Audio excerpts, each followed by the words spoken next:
Let's do a valve cover gasket replacement on this Jeep Grand Cherokee 5.7 liter Hemi. Here's what you'll need: a ratchet of some sort, whether powered or not powered, different size extensions just to make access easier for you, 8 and 10 millimeter socket, brake clean since you'll be doing a lot of cleaning, and then some sort of removal tool to get rid of the old gaskets.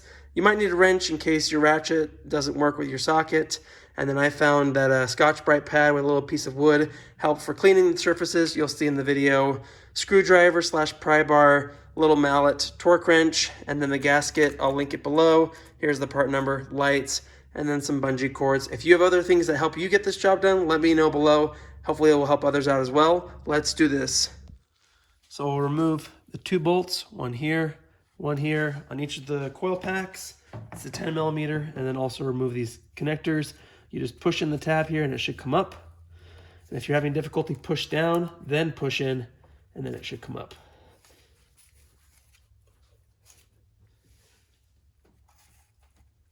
Like that. There's one. Push down, and then there you go, there's 2.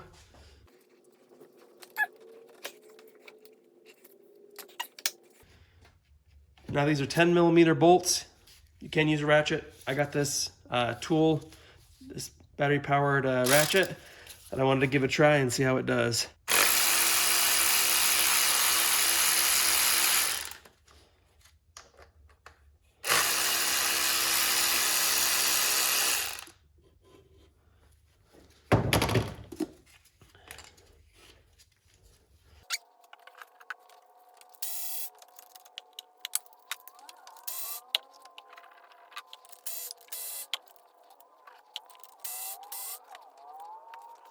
Now let's keep getting this harness out of our way. So there's a little plug right here that we can just pull out. There's that. Over here. Like that. Then here on the top, there's another connector that you'll need to pull out. Like that. Another one right back here.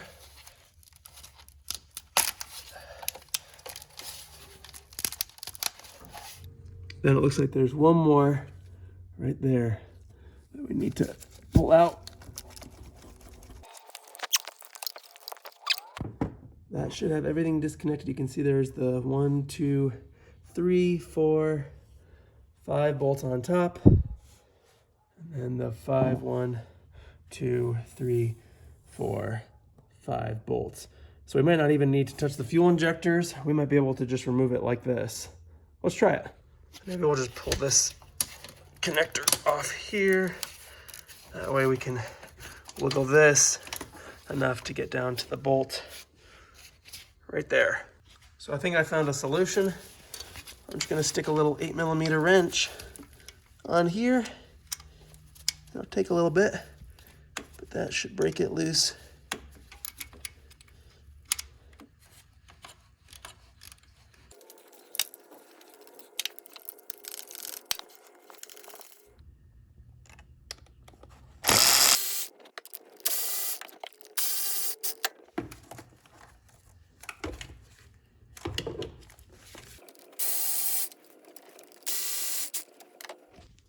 You can, if you want, remove the bolts and the washers all the way. You'll just unthread it all the way and then pull out, but you don't need to. They should be just fine to stay in there.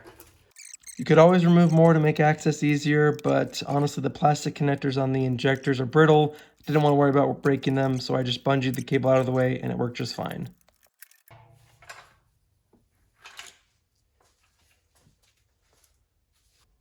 All right, we got one valve cover off. You can see it looks like there's some weepage right here. Otherwise, the gasket looks okay.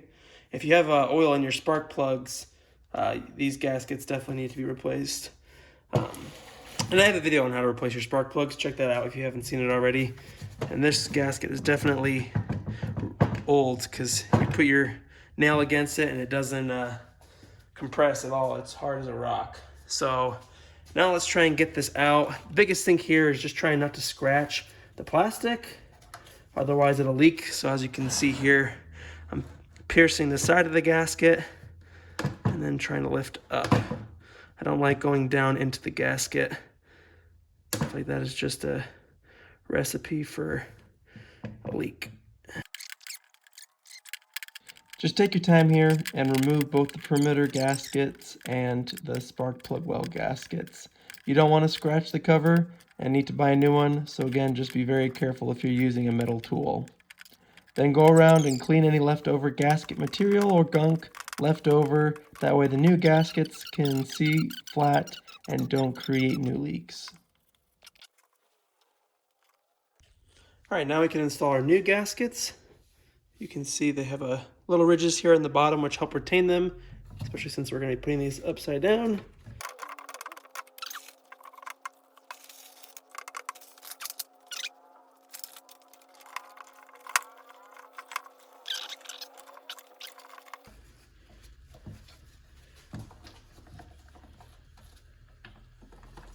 There we go. That looks much better.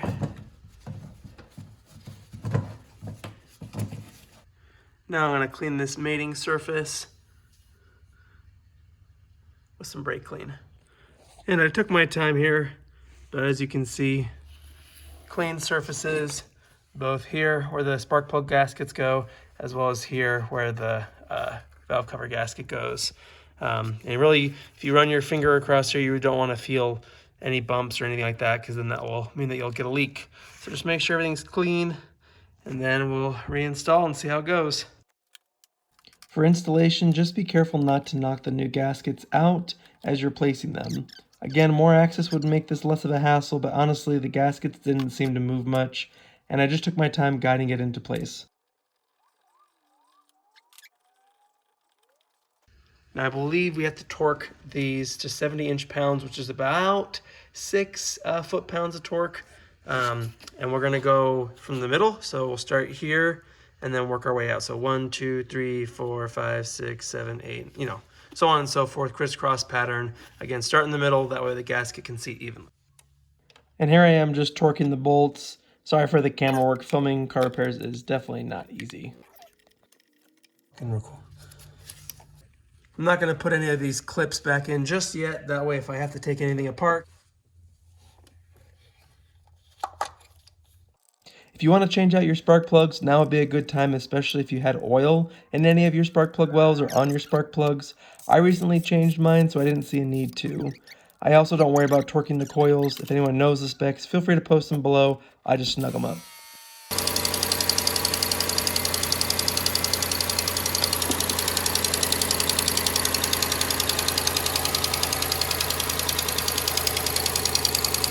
Now, I didn't run it long because obviously I'm going to be doing the other side and I don't want to have to deal with hot oil right now.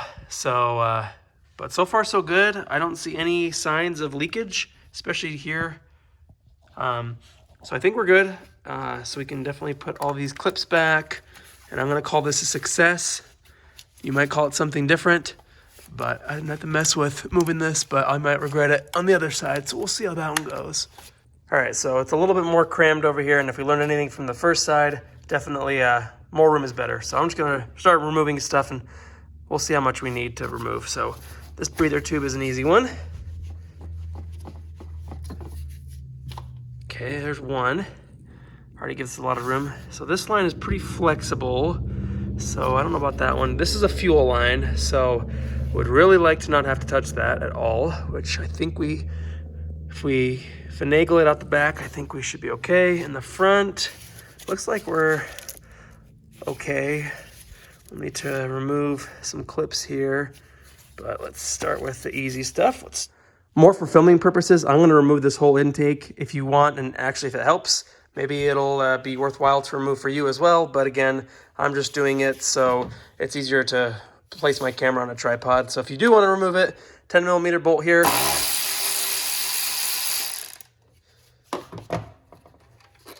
There's that. Then there's this there's this hose clamp we need to remove that goes onto the throttle body.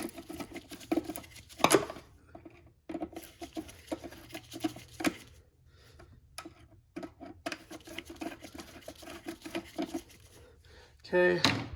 Then there's this airflow, this oxygen sensor. None of the sensors want to come off in the car today. Perfect. So then we should be able to just pull this out. There we go. And then on the actual cabin, or the filter here, the air filter, 2 clips, 1, 2. And then we should be able to pull this up, over. And now we have this out of the way, which, again, I don't know if it'll be helpful for the actual repair, but for video purposes, it'll be helpful, I think. And now we can go back to taking all these coils off. A lot of this is the same as the other side, so I'm just going to kind of fast forward through it since it's the exact same. Remove the coil connectors, then the 10mm bolts in the coil packs. Remove them and unplug the Christmas tree connectors that hold the wire loom onto valve cover gasket.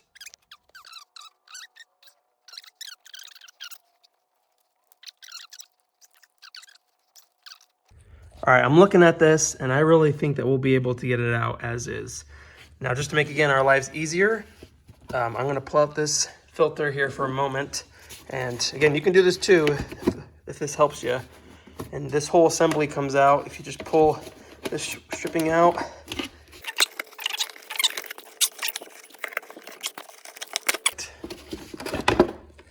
Now, I'm purely doing this, because it's really quick to remove that. And look how easy it will now be to get these bottom bolts.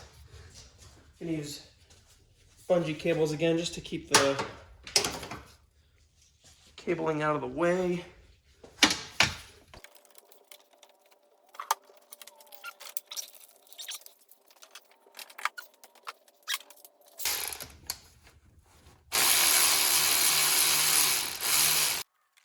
Power tools are definitely a convenience and make the job quicker, but if you only have a ratchet, especially a flex head ratchet, you'll be fine getting access to both sides of bolts. No need to buy fancy tools, let's try and save you money.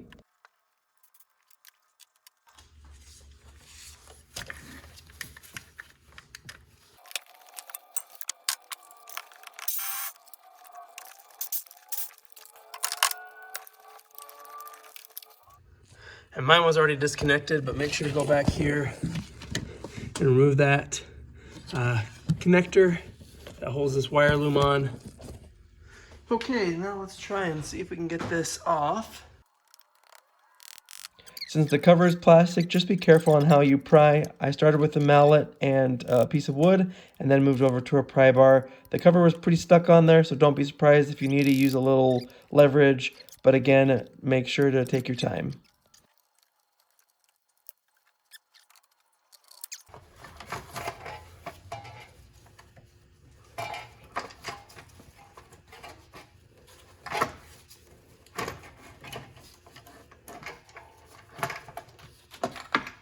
Okay.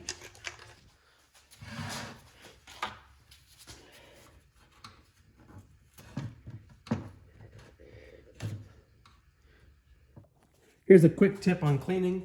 Obviously, a little brake clean on a rag will do wonders. But if you're trying to get off some of this gasket material that's sticking, what helps, at least in my opinion, has worked really nicely. If you want to get a nice smooth surface, is get a little block, a little piece of wood here with a Scotch-Brite pad, and just scratch it away.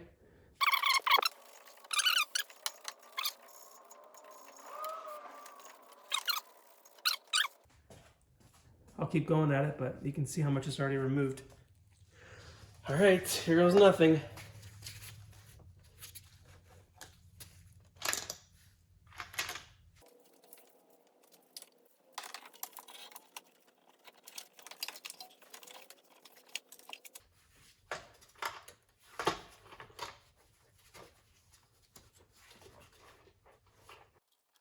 Same advice as before, just take your time aligning. This side seemed easier to access than the other, but all around not too bad of a job. And we saved ourselves a few $100 rather than bringing it into a shop.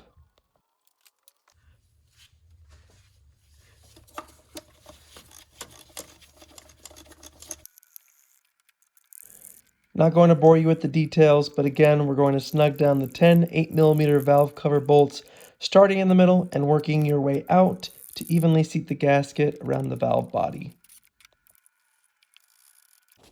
Now let's torque.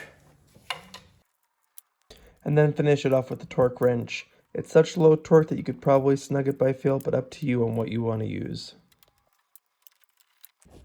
Now let's put the coil packs back in.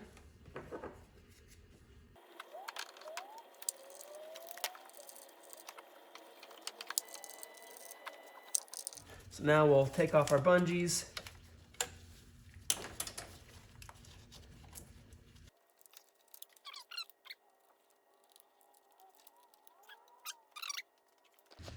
Well, now that I've done it, I would recommend removing this when you do this repair, especially on the driver's side. Very, very helpful. So you just push it back into place. You have to wiggle things around a little bit.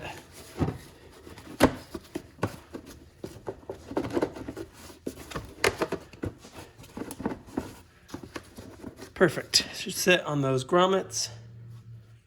Now, airbox and intake assembly here. So rock this into place. And it should lock here with the two tabs. And then get this over the throttle here. Don't forget to plug in your airflow sensor, otherwise you'll get a check engine light. And this tubing as well. Make sure to plug this back in. Okay, perfect. And now we'll just tighten up these two fasteners. Well, let me know what you see.